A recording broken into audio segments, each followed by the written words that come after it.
Estás en Proyecto Ciudades.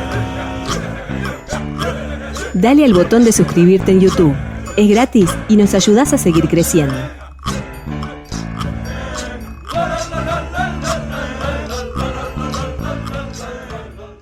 Hoy en Proyecto Ciudades vamos a estar hablando de ambiente. Ustedes saben, una temática que siempre nos ha ocupado mucho y en particular en este caso ante diferentes novedades que han surgido en cuanto a normativa y cómo puede afectar nueva legislación en torno al cuidado del ambiente, es que estamos recibiendo a María Selva Ortiz, integrante de Redes Amigos de la Tierra, para conversar al respecto. María Selva, muchas gracias por este rato para Proyecto Ciudades. Bueno, muchas gracias. Es un placer compartir con ustedes esta temática. Bien, ustedes en Redes Amigos de la Tierra hacen muchísimo hincapié en la cuestión justamente de la justicia ambiental. Es uno de los ejes centrales de trabajo que tienen en la organización. Y bueno, en este caso, por supuesto, están surgiendo, como decíamos, estas diferentes versiones de diferentes proyectos que se podrían presentar ante el Parlamento de una nueva ley ambiental que intentaría justamente poner varias nuevas penas para lo que son delitos de contaminación y de cuando se estaría viendo en compromiso la biodiversidad. ¿Cuál es la información que ustedes manejan en este momento desde Redes? Bien, sabemos que existen varios proyectos. El tema de delitos ambientales, penalización, es un tema que venimos trabajando hace muchos. Estos no son los primeros proyectos, sino es la primera vez que está en el legislativo poder emitir normativa con respecto a eso. En Uruguay tenemos una larga trayectoria y una muy buena legislación con respecto a medio ambiente, en donde se han consagrado varias leyes, pero también se han consagrado a nivel de la Constitución, del artículo 47, lo que tiene que ver con la protección al medio ambiente. Uno de los puntos que todavía estaba pendiente y que para nosotros es indispensable es el tema de, bueno, cómo se va a combatir o cómo se va, qué hacemos cuando tenemos delitos ambientales. Hoy por hoy, los delitos ambientales, cuando existen, cuando logramos constatarlo, cuando logramos que el Estado tome las medidas y detecte que existen estos delitos, lo que se aplican son multas. Pero bueno, a nivel mundial, a nivel internacional y a nivel nacional nos hemos dado que sabemos que está el concepto que el que contamina paga, no es un concepto que solucione las problemáticas en esta temática, porque muchas veces para las empresas, para grandes empresas, es más barato contaminar y pagar las multas que tomar las medidas para revertir o para no realizar este tipo de acciones que en definitiva afectan a toda la población y afectan la calidad de vida de la población. Y ahí es que nosotros hablamos que justamente cuando hablamos del concepto justicia ambiental y justicia social, en el concepto de justicia ambiental, cuando hay impactos en el medio ambiente, quienes más se ven perjudicados son los sectores más vulnerables, los sectores que tienen, que están más expuestos y que tienen menos capacidad para defenderse de estos, y ahí es que tenemos que ejercer justamente la presión para preservar la calidad de vida y el ambiente para todas y todos. Esta cuestión de intentar no ir por un camino donde que solamente sea punitivista desde el lado económico es bien relevante por esto que vos nos mencionabas. Incluso hemos sabido de casos de empresas que dentro de sus presupuestos ya computan lo que es el pago de multas, sabiendo que van a ser penalizadas. Entonces, el medio ambiente no, una vez que ya está contaminado, ya que se hizo el daño, no se soluciona nada, simplemente pagando. Entonces, el trabajo tiene claramente que ir por otro lado y mirarse el problema de una forma más integral. Exactamente, hay que mirar el problema de una forma más integral, hay que hacer respetar la normativa y tener herramientas para hacer respetar la normativa. El tema que cuando hay empresas que sus ganancias son muy grandes y que, bueno, justamente sus ganancias son en función de la explotación de bienes naturales, de bienes comunes, para ellos muchas veces es más, tiene menos costos el pagar esas multas que realmente respetar. El tema que solo con las multas las tienen incorporadas en su presupuesto y no van a hacer no van a tomar las medidas, tiene que haber medidas mucho más fuertes, medidas que tengan que ver, como se prevé, con, bueno, justamente que puedan ir a, que se pueda realizar, que los delitos ambientales estén en toda la jurisprudencia, que puedan tener sanciones mucho más grandes, como puede ser la cárcel, pero también sanciones en cuanto a que si hay reincidencias o si son vulneraciones graves al ambiente, pueda cerrarse y pueda prohibirse que esa empresa funcione durante tanto tiempo, pueda haber otro tipo de condiciones que está previsto en alguno de los proyectos que están hoy sobre la mesa. Y eso nos parece muy importante. Nosotros, por ejemplo, esta semana estuvimos haciendo un recorrido con autoridades y en la prensa con el colectivo de vecinos de Guichón por un ambiente sano, por los bienes naturales. Ellos desde el año 2011 vienen preocupados justamente por un vivero de la empresa UPM que se instaló muy cerca de Guichón, y desde el año 2000, en el año 2011 empezaron a hacer consultas al ministerio de cómo iban a ser los controles, de qué iba a pasar. A partir del año 2014 empiezan a detectar mortandad de peces, gran aparición de algas en las cañadas, también color rojizo en las cañadas, vecinos que se les morían los animales alrededor del vivero, y empezaron las denuncias. Recién en el 2018 se abre un expediente en el Ministerio de Medio Ambiente, en ese momento Vivienda, Ordenamiento Territorial de Medio Ambiente, y este año, o sea, el expediente se abrió en 2018, 4 años después, el Ministerio saca una resolución muy contundente en donde todo lo que los vecinos venían denunciando se comprobó, y mucho más, porque se comprobó que el vivero estaba vertiendo a una cañada que ellos afirmaban que no estaban, que era un circuito cerrado, que no estaba saliendo nada del vivero para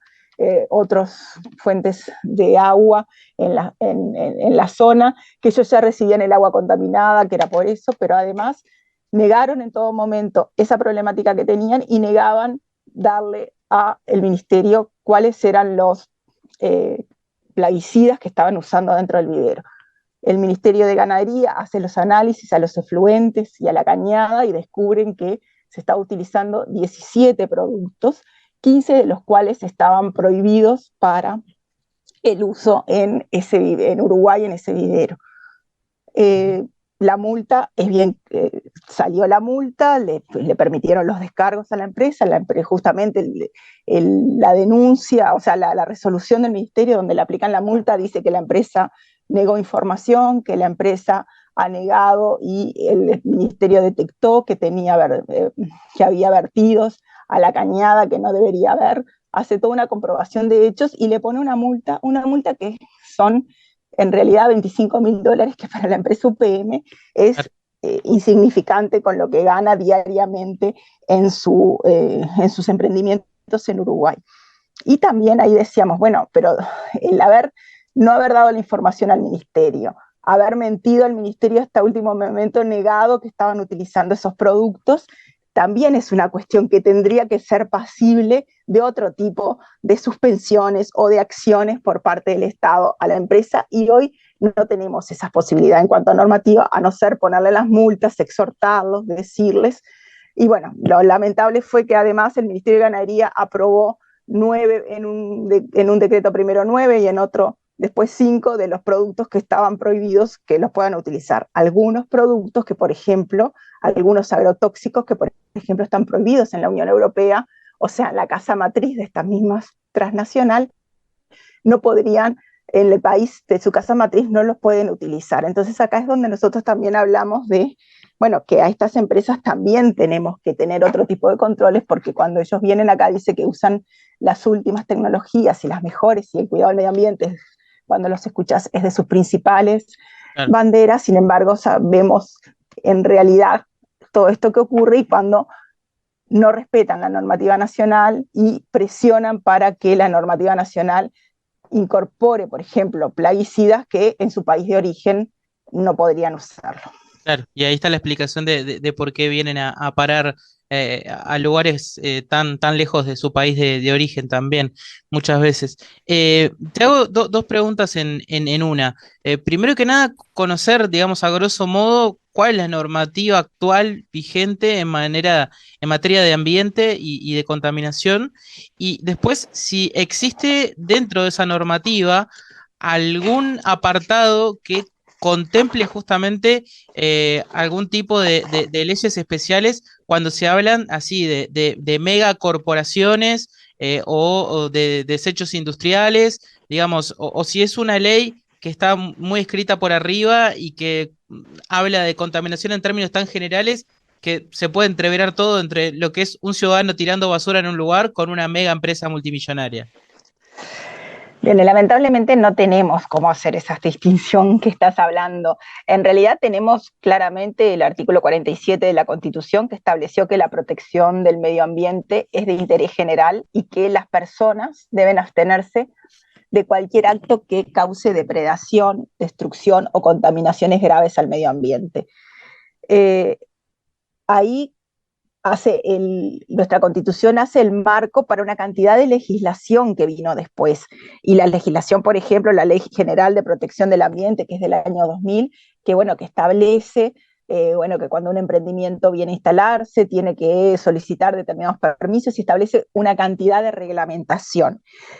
El tema que para la parte de los controles y todo lo que es el apercibimiento a esto, bueno, puede haber multas, puede haber decomisos según cuáles de las suspensiones, cuáles de las vulneraciones y a qué lo estamos haciendo. Nosotros por ejemplo, yo siempre recuerdo, porque hace bastantes años que estoy en esta temática, pero cuando tenía 14, 15 años, me acuerdo con mis padres en Tacuarembó, eh, eh, había toda una explotación muy grande de parte de brasileros que venían a pescar a nuestros ríos, nuestros ríos en Tacuarembó, y era una forma de pesca muy depredatoria porque lo hacían con trasmayos, con grandes redes, pero también con dinamitas, dinamitaban el río y levantaban todo el pescado que iba saliendo y se lo llevaban en freezer y lo distribuían en Porto Alegre y en otras grandes ciudades de Brasil. Entonces nosotros tenemos la normativa de protección de fauna y flora en donde la policía puede intervenir y si encuentra que hay una vulneración, que hay una violación y que de forma no deportiva, por ejemplo, realizaron toda esa pesca, que lo tenían con los trasmayos y con la cantidad de pescado que tenían, se puede decomisar el auto se les puede expropiar, va a la justicia, y la justicia dijo, bueno, el auto queda en propiedad del Estado y va a remate, y también todas las redes y las lanchas y todo eso iba a remate, y bueno, inclusive el policía, que era la policía que tenía el accionar y que los paraba en la carretera, podía quedar con un porcentaje, quedaba con un porcentaje de esas acciones. Eso, por ejemplo, lo he hablado para otro tipo de cosas y es muy difícil y también es parte de la normativa mucho que no se está aplicando hoy en nuestro país. En el único lugar donde nuestra normativa sí tiene penalización, y eso se logró después de un gran trabajo del movimiento ambiental con respecto al tráfico de desechos tóxicos, tráfico transfronterizo de desechos tóxicos, en el 99 se logró que se ratificara el convenio de Basilea y pasara a ser ley. Bueno, ahí es el único lugar donde tenemos delitos ambientales cuando si alguien quiere justamente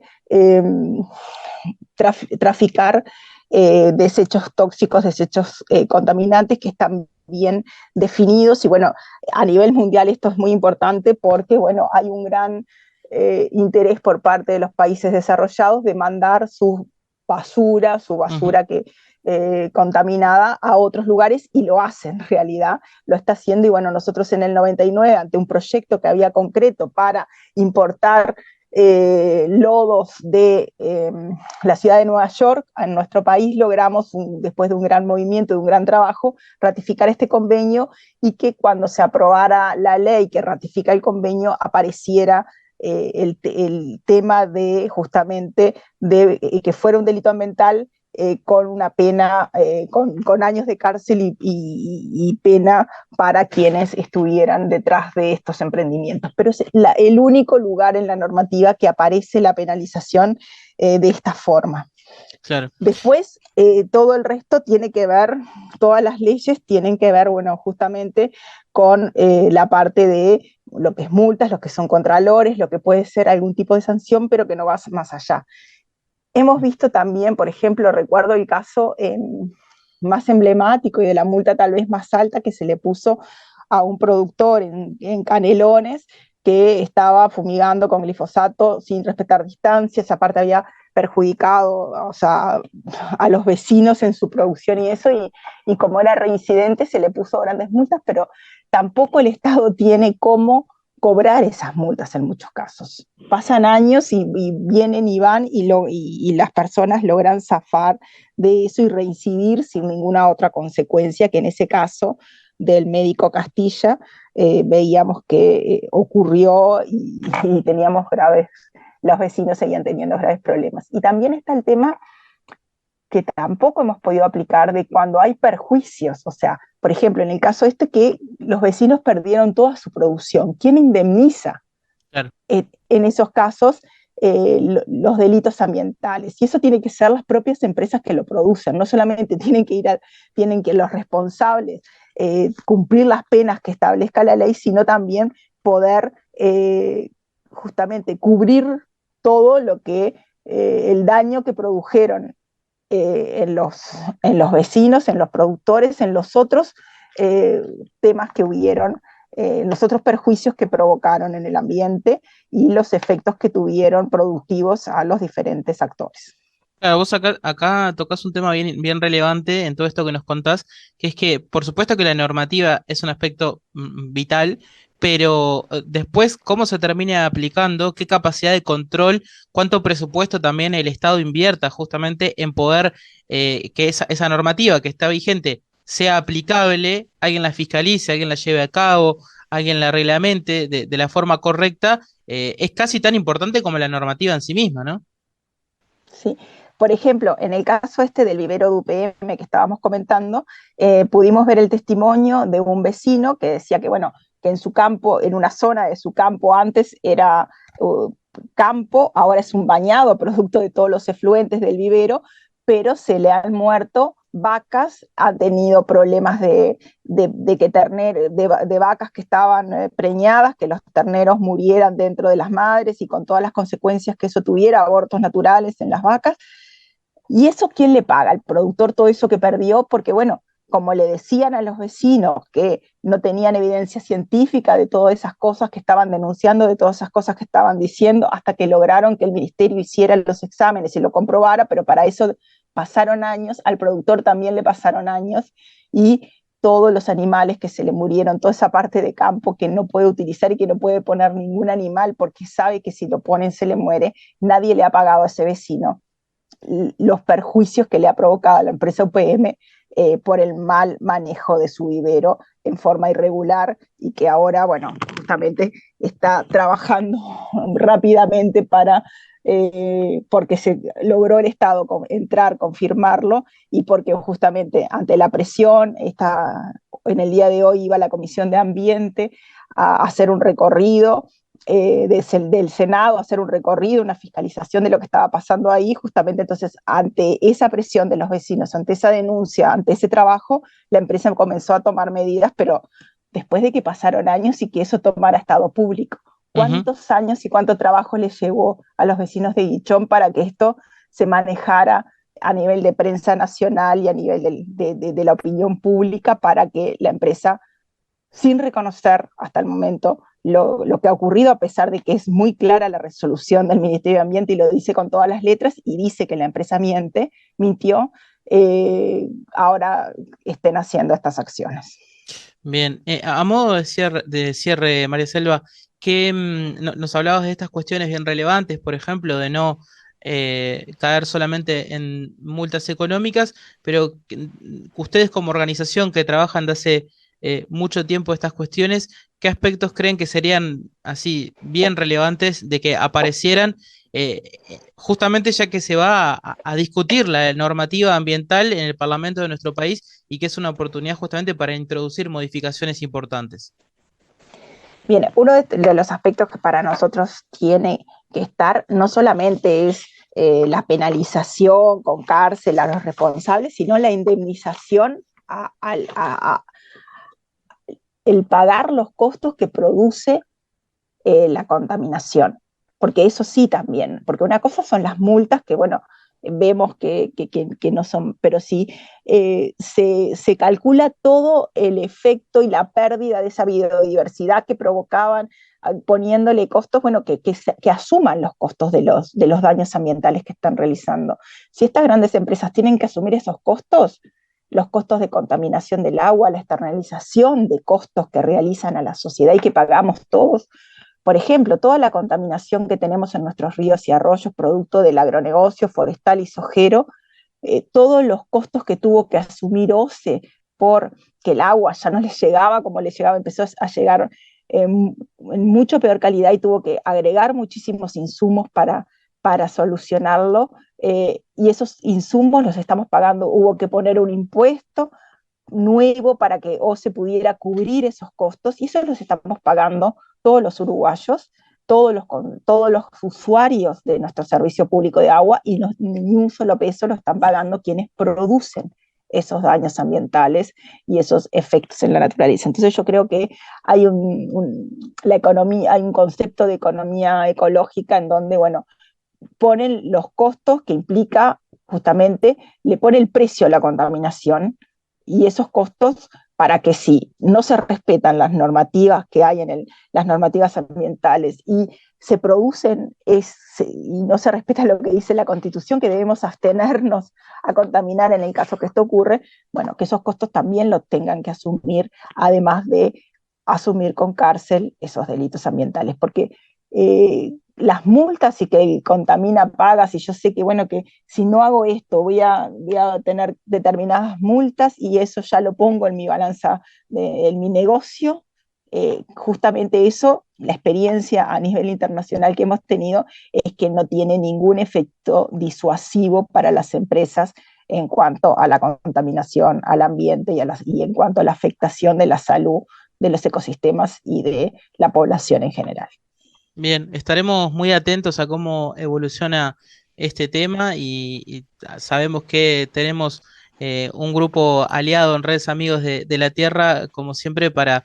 poder charlar y entrar en profundidad en la cuestión ambiental, que no siempre todo el mundo la maneja con justamente la seriedad que este tema amerita. Así que te agradecemos muchísimo por este rato que nos regalaste para Proyecto Ciudades, María Selva. Bueno, un placer, y un placer que ustedes también les interese y se importen por esta temática que nos devela a todos. Nos hablamos pronto entonces para seguirla.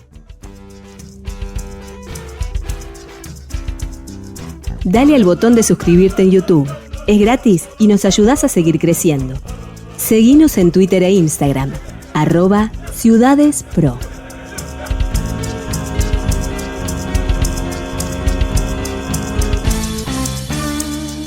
Estás en Proyecto Ciudades.